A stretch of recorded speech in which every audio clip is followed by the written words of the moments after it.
She aims to break the silence. Rayan's life took a turn in January 2022 when she was diagnosed with multiple sclerosis. Today, she's an MS ambassador. Being told you're diagnosed with something you haven't heard of before is very confusing. I think I was in shock and I went blank. I do believe that everything happens for a reason. If you're newly diagnosed, God decided to give you this because He knows you have strength within you. So, what exactly did you have to lose or adapt? Speaking of Hope, Support, Heal, Season 2. Today, we are honored to have Rayan Samer Daboul with us.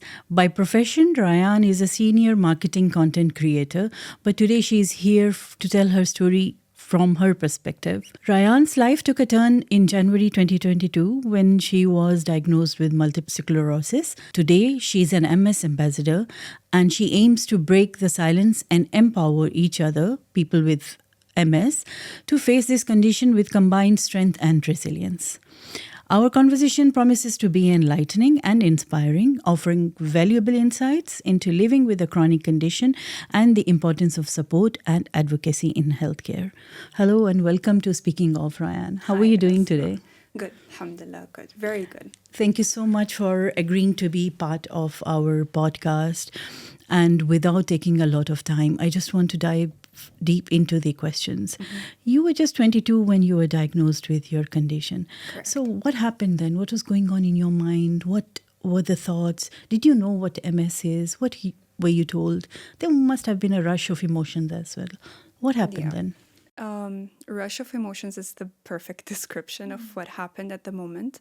Being told you're diagnosed with something you haven't heard of before is very confusing. And you know, when you're diagnosed, it's not like the movies. You're not told that you're diagnosed with something and then, you take it in slowly. It's been explained to you that, okay, this means 1, 2, 3. And it was just quick, right? It was like, okay, you have MS. We see spots in your brain and neck and back. And you're going to take XYZ medication. You can come see me every month. That's it. I think I was in shock and I went blank. That's the first thing. And I had my parents with me. I think their reaction made me also realize, I went blank even more because I can see how worried they are. So naturally you would see your parents worried, and I'm the eldest. So we're built in this way where, we toughen up and we move on. So when I saw them this way, I decided that I do not want to, which was a bad idea, I do not want to dig deep into what this is. I just took it in and then, I just went on with my day. After that, I started obviously worrying about, how is my life going to change now? Because I didn't understand what this condition, it's a disease, right? A lot of people don't like calling it that, but at the end of the day, we are battling a disease. So slowly I started learning about it, but it was tough. In the beginning, it was tough. So, but did you know what it was? And then how did you learn? What exactly happens in MS? If you'd like to tell our viewers. Yes, of course. So I did not know what it was. And I think it took me a while to actually dig deep. Funny story, for a month, I did not know what the full form of MS was. That's how, I think I was in denial. Like I didn't want to, accept it, but I was in denial. And I remember meeting someone after so long and they haven't seen me because it was a week where I was diagnosed. So when she saw me, she's like, oh, where have you been? I was like, yeah, I got diagnosed with MS. She's like, what's MS? I was like, multiple something. I remember I couldn't even say the full form. I thought, you know what, I can go on with my life. But slowly, you would face challenges and you wouldn't understand them, then realize this is what MS is. So MS is when I'm going to say it in a very simple form, not very medical, when your body attacks itself. So it's attacking the good parts of your body that's keeping your immune system safe. So I had my aunt describe it to me once. So, you have a chocolate. If you remove and unwrap it and throw the wrapper, can you take it back and wrap it again? You can't.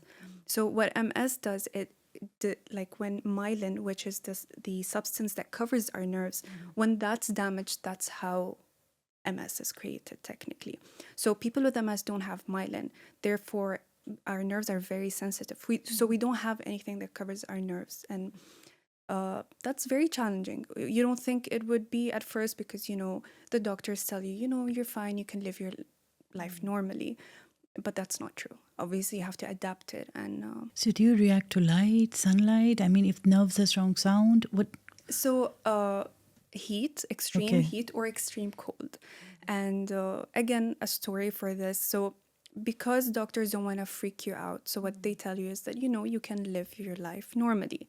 That's not something you might want to hear that, but obviously when you face challenges, you don't want to be confused. You want to understand that this comes from the condition, or the condition does that. So I think, the doctor said, just stay away from sunlight. And I said, why? He said, it's just not good. I think not having answers because of, research or the lack of research in general in MS around the world, we don't understand why we have to avoid certain things. We just know that it's not good for us. So why is extreme heat not good? I mean, I'm born and raised here, so it's a challenge, right? We know the heat here, it's unbearable. But now it's like, okay, in summer, go out after 5. And I love the beach. I can't go to the beach during the summer, so I go during the winters. In December 2022, I traveled to Nepal, and obviously we're rafting. It's adventure time, right? And my friend and I decided to jump in the water, and it's freezing cold, right? It's December, and my body slowly went numb from head to toe. And I remember I was like, oh, maybe everyone's feeling this way. My friend, she's like, I'm fine. I remember coming back and the doctor said, yeah, even extreme cold. And I'm like, why am I being told information one bit at a time? Why isn't it like, okay, listen, you have to avoid extreme heat and extreme cold? Like, I can't be in both. So my nerves are very sensitive. Like in summer, if I go out, the minute I sit in my car, my legs go numb and I feel like I'm burning inside, but it's not hot. I don't know how to explain it. It's weird. And there are some sensations we feel that aren't explainable. And I think that's also what's tough about MS, that it's not visible. So it's invisible. It's like an invisible disability. So it's So tough. a previous podcast we had Muna and Harbi with Yes. us, and she was like, kind of explaining the same thing. She was saying, you see me walking, you see me doing everything, but you don't know what's going on exactly, and I can't explain it to you. So over all these 2 years, you're still very young. What did you have to adapt in your lifestyle? I'm sure you're young, you're active, like you said, rafting. So what exactly did you have to, shall I say, lose or adapt? Maybe adapt or compromise on some things. I mean, I'm talking about the beach, right? It's something so I know. simple, but of course, when it's something that helps you, helps your mental health in general, this is your getaway, I would say. And especially in summer, like here, our things are very limited, and you also want to be outside in nature, and nature here is beaches, right? So that I think was one of the few stuff that I started with, like, okay, avoiding heat, any adventures outside. But even now, when I want to exercise, I have to make sure my body temperature stays normal. It doesn't go up, because if it does, my flare-ups, like, it triggers my symptoms. So I won't tell you I cracked the code on the perfect MS lifestyle, but it's literally a constant game of trial and error. Like, you keep trying, then something happens. And I'm someone that doesn't want to change my routine. I mean, in general, it's human nature, right? When we stick to a routine, we don't want to change it because that's what we're comfortable with and that's what's familiar to us. But sometimes you just have to, accept it and be like, you know what? Okay, I have to compromise this. I think one of the biggest steps I did this year is actually take a professional break. So my job was stressing me out. And it's sometimes you don't realize it until you step out. And I reached a point where my flare-ups would be on a daily basis, which is not normal. So I decided to do that for myself. And I will not tell you that, I took this step and then now I'm perfectly fine. But I realized what I can and can't do. And taking that step definitely helped me a lot. And on a daily basis, as I said, it's trial and error. Like it's as simple as wearing comfortable shoes because my feet hurt, or like I feel that burning sensation, so I need breathable shoes. Can't walk a lot, need to take breaks. And I'm someone that's, I'm always on the run. So I needed to learn how to take breaks in between. I think you put it across very well. That's very simple to understand on, how you must be feeling and how you deal with all these issues on a daily basis. So while you were going through the entire thing, you might have wanted to search, and the first thing we do is maybe go to Google and find out what is wrong with us. Did the doctor explain well or did they not? So did you also reach out to groups, support groups? Did you find any? What goes on there? Did people, for example, also, I'm just plugging in those questions together. You were explaining, someone was asking you, and you were not able to say the entire name. But did people also know around you what it meant, what MS was? Actually, we didn't. Like, no one around me, family or friends, knew about it. But then slowly I would get my friends telling me, oh, I heard on social media that this influencer has 1, 2, 3. But again, we're both confused. So no one, like, I can't educate them and they can't help me out because, that confusion, it's like, okay, but what is it? And when you're told that there's not enough research, you get more frustrated. And as you said, I went to Google. And again, I went to Google and I remember I read that at some point you can be on a wheelchair. And of course, Google goes the extreme. But it is an option, right? It can happen. I mean, if you don't have medication or if something happens. I read that and accepted it. Like, I just said, if it happens, it happens. Like, that's what, is written for me, I guess. So it didn't really bother me. I just accepted it and started planning, if that happens, what would my life look like. I never want to be faced by something that is going to shock me like how MS did, right? So I want to be prepared. And you can never be too prepared, but obviously that's like a coping mechanism, that you over prepare for something just in case something comes your way, you're ready for it. But I mean, till now, whatever the doctor tells me, I accept it. But again, when I don't get answers, I get frustrated. But when I also search on Google, I did stumble upon an MS group. And honestly, it's been the best thing that has ever happened because they organize MS circles and events. And the first MS circle I went to, there was a girl sitting across. Sorry, what does this circle mean?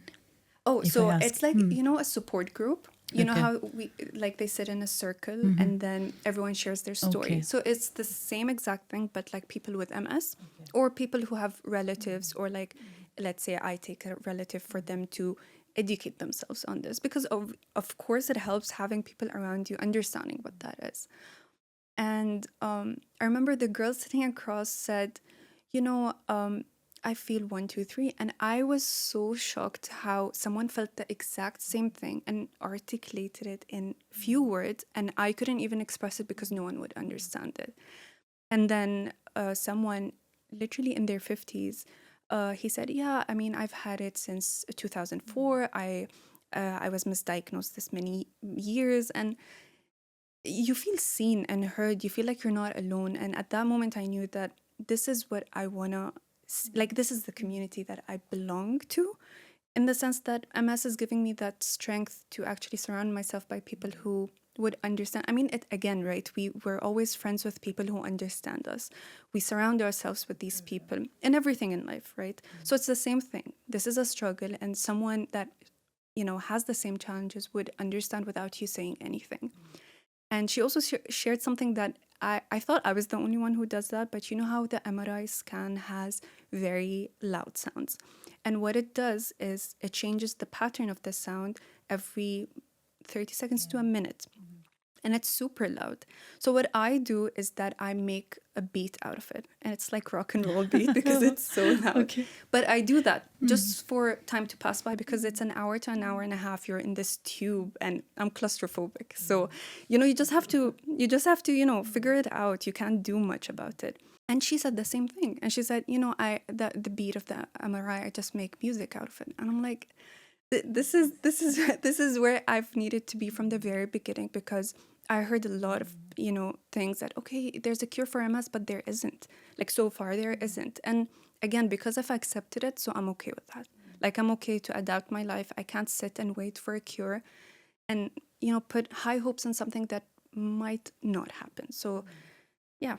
So when you joined this circle, this group, was this when you decided to become an ambassador, MS ambassador? Yes. So what does that mean, and what do you do as an ambassador? So they reached out to me. They wanted me to be an MS ambassador. Obviously, that was, at first, it was such a, overwhelming feeling that what am I going to do? Am I going to inspire people? I'm going to, raise awareness. I myself am still learning. But then, and like, I'll give you an example. November 2023, I was part of Abu Dhabi Art Fair, and we had to raise awareness through an art piece. So there was this artist that did this piece, and she allowed us as MS ambassadors to raise awareness through her piece about MS related to us. We are free to express however we want what MS is through that piece. So making the invisible visible. And it was such a nice idea. We had different age groups, different authority figures. So it was so interesting to see how people didn't know and then they left knowing everything or like understanding the concept. And I remember we had these badges with like the MS ribbon, and the next day I would see people wearing it, and it was a very, very nice experience. So being an MS ambassador is being a voice for your community and your own voice, and just raising awareness and learning from people around you as well. So how do you do it? What kind of platforms do you use? I know we are sitting here talking in the same kind of, your role as an ambassador. But is there anything else you do? Is there content you create? Is that your strength, your job as well? I do. Okay. So I started a TikTok page like a few years ago. I think when I first got diagnosed, that was my push.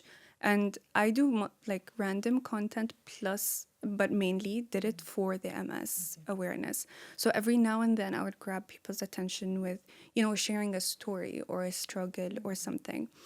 In January, I did like a carousel on TikTok with, my journey so far. And I got over 20 people in my comments that have MS asking me questions. And I feel like at that moment, I realized the power, firstly, of social media, the power of my voice, actually just sharing my experience. I just shared the struggle of like going through different MRIs, being confused, the cortisone drips, everything. It was, I won't lie to you, till date, I get people DMing me about, my sister is engaged to someone with MS. Do you think it's an issue for marriage? And then, because I've asked my doctor so many questions, so I would reach out and be like, it's not an issue, explain what it is, and then other people like, okay, what medication are you taking? Because I'm taking this, but the side effects are so strong. Again, I'm not a doctor, but then people share their experiences and then they feel seen and heard. And I promise you that was when I knew it's so, so important to speak up and share your story. Even if you think you won't get viewers, you won't get, it's not about who views it. It's about reaching the right audience. No, if like you're saying, it's definitely having an impact. Even if it's two people who come back to you, it means Correct. you're heard. So there, it is, someone is there listening and they relate to it. So Rayan, you mentioned something about medication as well. Are you on medication managing your condition? Is it Yes. regular? It is. It's once a month. So what I did, I chose to take an injection every month because the first option was pills and a pill every day. And I live with my parents, so I don't want them to worry about me taking the pill every day. And, knowing, again, parents would remind you every day. I didn't want to be reminded. I know I have it, but I don't want them to worry about it. I don't want to worry about it. So once a month, I take my injection and that's it. And honestly, the medication is great. Like, my side effects are not as strong as other people I know because of the community I'm surrounded by. So it's it's regular. I mean, I still take it. In April, I did get another MS attack. That's when my doctor had to, see if he'll change my medication or not. But because it was a minor attack, it only affected my left leg, which is numbness, by the way. So it starts from toes till the leg. And then when it started spreading to my hand, like tips of my finger, that's when, we had to stop it by taking cortisone drips. So he thought of changing it, but then he said, let's see and assess again. That's when I got to know that I have spots in my back as well, which again frustrated me because I didn't know MS could be in the full spinal cord. I thought only in the neck, and that's where I have it as well. So the presence of spots means it's present. Yes. It is MS. Yes. So Okay. it depends if they're active or not. But Okay. then mine, in the first time I got an MS attack, which was numbness my full left side. So it started from my toes, but then it reached my scalp. And that lasts for a week, right? Like I would touch my scalp, I wouldn't feel it, but I would touch it here and I would feel it. And so that's why in general, my left side is very weak. Like anything that I do, it's weak. Like now my hand is numb, but it's just something that I got used to.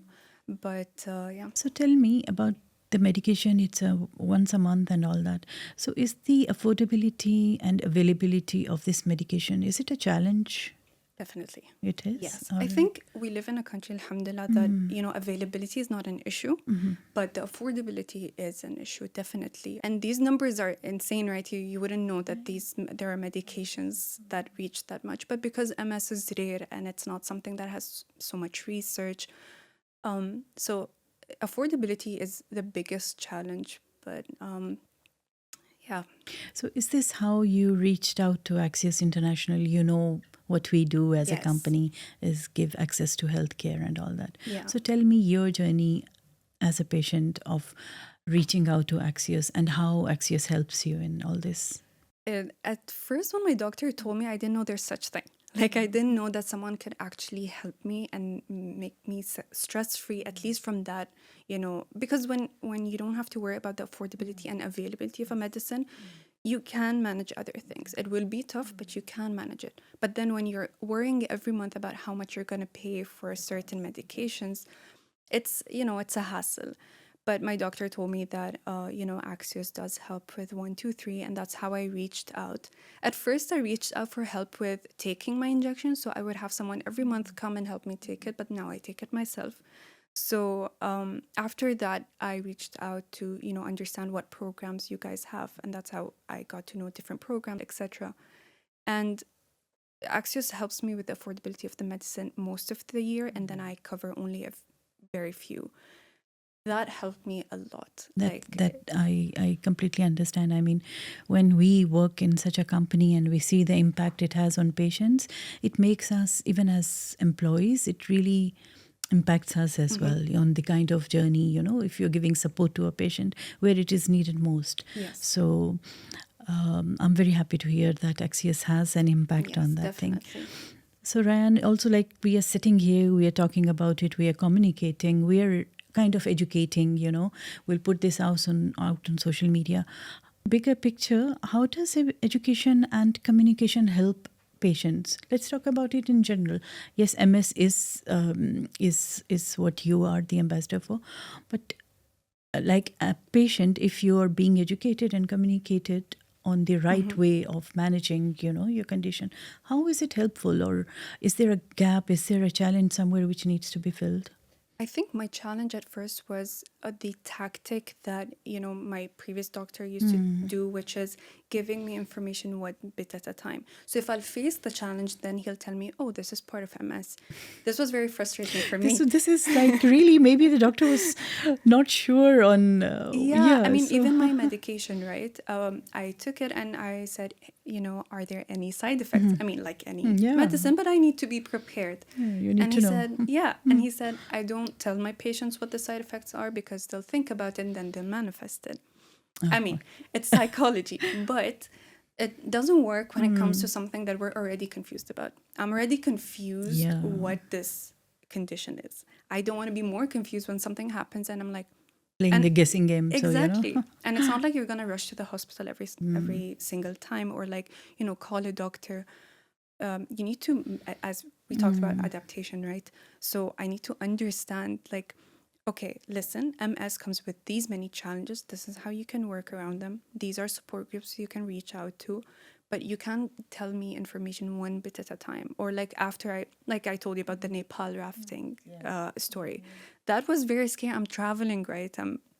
I can't reach out. I can't actually, and I stayed like this for the night. So it was very frustrating not understanding what's happening. Is it a bad thing? Did I do something wrong? It must be stressing and scary also. I mean, you don't know what's going to, Definitely. how it's going to turn out. Yeah, and you're traveling, you want to enjoy it, so Yeah. you don't want something to stop you. There's something on your mind, but you're doing something else. It's just frustrating. I think frustration is what I faced the most throughout my journey, and education would help a lot. Like sitting with these groups helped me a lot. Listening to different stories, just and these MS like circles or events, they always have specialized doctors. That helps a lot. You can stand with a doctor, have a conversation that, hey, I go through this. Is this normal? How can I work around it? So education is very important. Not giving your patients one bit at a time. Like, let them know. And I mean, they're already shocked, right? And I know some newly diagnosed cannot process till now. Like, why did this happen to me? So yeah. So I did ask this question to Mona as well, and I'll just put it to you.